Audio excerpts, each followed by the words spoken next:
Mirpur test হবে আমার জন্য লাভ। Shakib Al Hasan playing against India in the test match. Shakib Al হাসানের অবসরে লাইভে এসে দুঃখ প্রকাশ করলেন তিনি। এবি ডিভিলিয়ার সংবাদের বিস্তারিত জানুন দর্শক পুরো ভিডিওতে।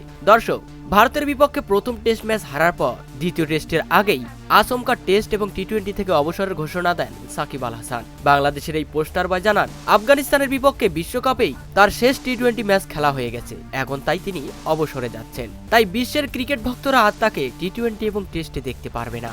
এমনকি শেষবারের মতো দক্ষিণ আফ্রিকার বিপক্ষে টেস্ট ম্যাচ খেলার আকুতিও জানিয়েছিলেন বিসিবির কাছে। তবে বিসিবি তাকে নিরাপত্তা নিশ্চিত না করায় ভারতের বিপক্ষেই দ্বিতীয় টেস্ট ম্যাচ খেলেই অবসরের সিদ্ধান্ত নেন সাকিব আল হাসান। আর তাই তো সাকিব আল হাসানের এমন আচমকা অবসরের সিদ্ধান্তে গোটা ক্রিকেট বিশ্বে যেন হতাশ হয়ে যায়। তেমনি ক্রিকেটের লিজেন্ড দক্ষিণ আফ্রিকার সাবেক ক্রিকেটার এবি ডিভিলিয়ার্সও সাকিবের এমন সিদ্ধান্তে অনুশোচনা প্রকাশ করেন। তিনি বলেন, সাকিব একজন বিশ্বের অলরাউন্ডার, তার কারণেই বাংলাদেশকে বিশ্বের বুকে মানুষ চিনতে পেরেছে।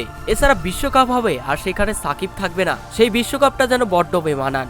আমি সহ বিশ্বের সকল ক্রিকেট ভক্তরা চায় সাকিব আল হাসান অন্তত আরো একটা বিশ্বকাপ খেলুক। তো দর্শক, আপনারাও কি এবি ডিভিলিয়ার্সের সাথে একমত? সাকিব আল হাসানের এমন অবসর নিয়ে আপনাদের মতামত কি তা অবশ্যই জানাবেন কমেন্ট করে।